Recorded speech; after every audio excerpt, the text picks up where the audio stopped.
Okay, so tonight I have a bunch load of veggies in my fridge that need using, so I'm going to make a chicken stir fry. I am not the best stir fry maker, but it tastes good, but it's not like, you know, professional or anything. So you might find better than this, but this is my take on it. And the key with a stir fry is that you need to get everything cut up and everything sorted before you make it, because then actually it only takes like 5-7 minutes to actually then serve it, cook it. So I'm going to spend probably 20 minutes just cutting everything up, putting them all in bowls, getting it ready to go, and then I'll just chuck it in my wok, and bang. Okay, so here's my basic recipe. Really, in my humble opinion, all it is a bunch load of veggies cut up, whatever protein or meat you would like, and then the sauce. And the sauce that I've got there is just soy sauce, brown sugar, cornstarch or corn flour, and mixed together. And if there's a better version of this out there, then someone please let me know. I think that's what makes it good or not. Okay, so the first thing I'm going to make is my sauce, and then put that to one side. So for my sauce I have soy sauce, brown sugar, corn flour, garlic that I've just chopped up. You could crush it if you wanted to. That goes in there. And I also have star anise, which is a flavour that I've only just kind of discovered not that long ago, and it looks like this. They look like stars. Yeah. And they smell really nice. Have a sniff. And I don't know if this is a typical kind of stir fry flavour, but I really like it, so it goes in as well. So I put one and a half of those ones in there as well. And what happens is that if I do this first and I leave it to kind of settle, then what it does is that flavour releases. So it's 1/8 of a cup of soy sauce, 1/8 of a cup of brown sugar, and 2 teaspoons of corn flour, and I'll just mix that in there and let it sit.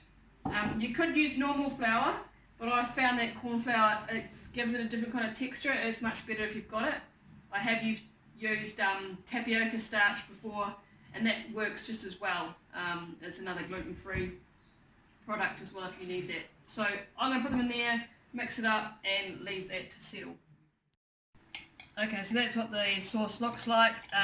The flour's stirred in, the brown sugar's stirred in, and I'm just going to leave that for the garlic and the star anise to kind of leach its yummy properties into the rest of the liquid there. And from what I understand, the sauce is a same combination. If you want something acidy, so that's your soy sauce, something sweet, so that's the sugar, and then something to flavour it, which is your garlic and your star anise, and then your flour, which is a thickener. So that's your basic gist. Now I'm going to start chopping all my vegetables. Okay, so the veggies I have, typical veggies, I just need to use a lot of them up. I've got celery, I've got carrot, I've got 2 different coloured capsicums, broccoli, cauliflower, and I've got spring onions. Now if I didn't have spring onions I'd use a normal onion, but I have these that need using up. So I'm just going to cut these. You can cut them any which way you like.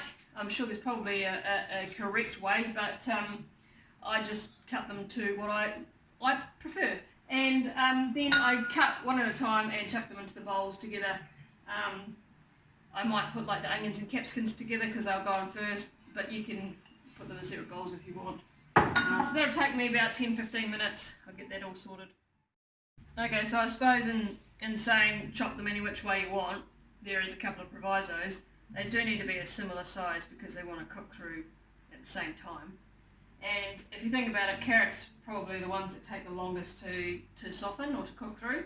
So I'm chopping them to quite a small size or quite a thin size, and I'm not doing rounds just because I've never seen that when I go to a Chinese takeaways and get rounds by carrots, but I mean each to their own. So what I just kind of do is like a You can see like it's kind of like a pointy carrot pencil, and I just kind of chop as I go along like that, and give myself different shapes, thin shapes, and then probably your cauliflower will also take a bit longer to cook as well, so I'm going to cut them into quite small little round florets as well.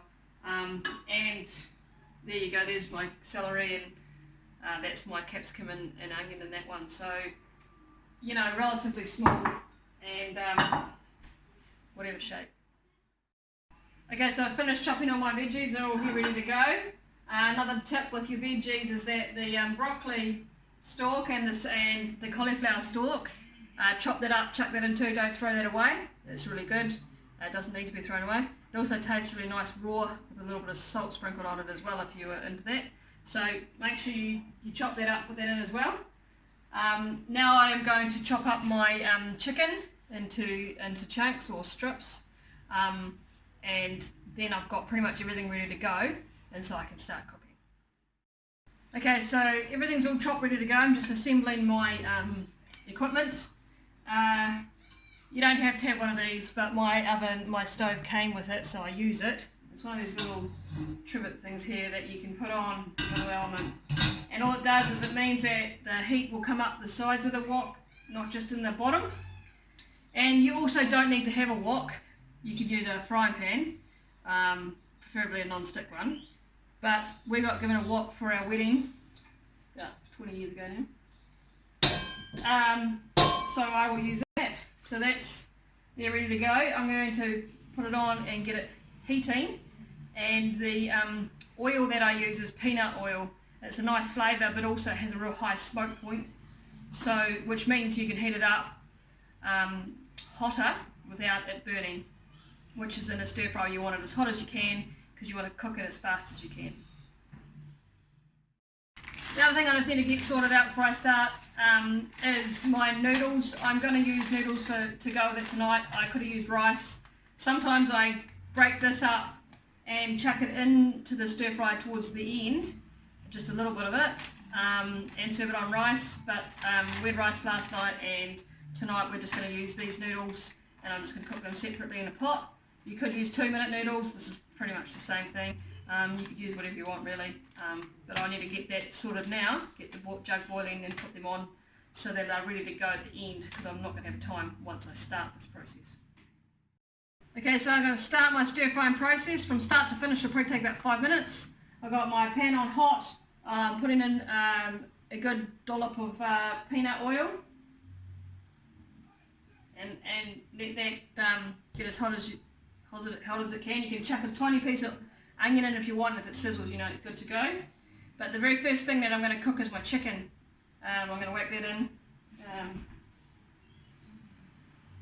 You can flick a little bit of water. Yep, there we go. So in goes my chicken.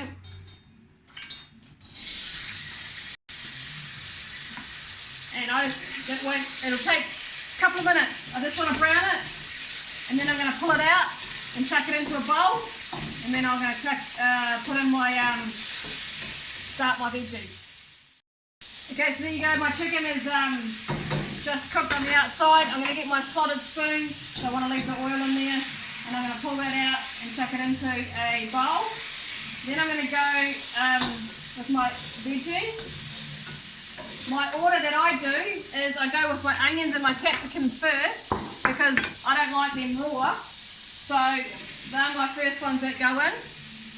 And then the next will be the things that'll take a little bit longer. So that'll be my carrots.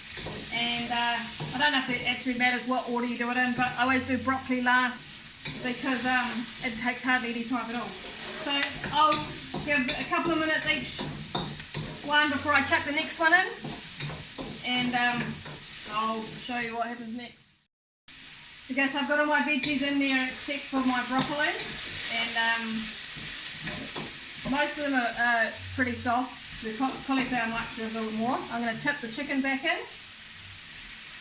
That's not cooked through yet, that chicken, it needs a little bit more, but it's also added some juice in there as well, so I'll let that cook for another couple of minutes. This is not called a stir fry for no reason, so I've got to stir it while it fries. And it's another economical meal because really your meat is your most expensive part of any dinner really, and all I've got in there is one chicken breast. So I've patted it out with a bunch load of vegetables that I needed to use anyways, and obviously noodles, my carbs for my hungry family members, and I'll end up with a wok full of veggies and a little bit of meat and a nice cheap easy dinner again. So if you can make your meat stretch, that's one of the best economical tips you can have. Okay, so I've just added in my last one, which is my broccoli, and I'll give that a good stir through. What will go really nicely in here would be cashews, if you had some. I don't have any cashews, but I do have sesame seeds, so I'll chuck a few of those in as well. They'll give it a nice kind of nutty flavour, or seed, nut flavour. Is sesame a seed or a nut? Don't know. So that's looking pretty good, just like that. I'll give that a little bit more, and then I'm going to add in my sauce. I'm going to grab my sauce actually, and it'll kind of sunk to the bottom, that corn flour, so you need to give it a decent stir, and I'll put that in a second. Okay, so that's pretty much, those veggies are now looking, one thing I love about stir fry, sorry if you dropped there, is that it keeps the veggies vibrant and still fresh in their colour. So that's looking pretty good. They look like they're pretty much cooked through, still vibrant though. I'm going to chuck this sauce in here. I'm going to stir it and chuck it in, and that'll thicken up. If I need to, I'll add a tiny little bit of water on there just to put that last little bit in, and then pretty much dinner's served. So there we have it, a huge wok full of meat and veg. I'll serve that on my noodles, which I just need to drain there, and yum. Bummer I don't have any cashews because that'd be pretty good.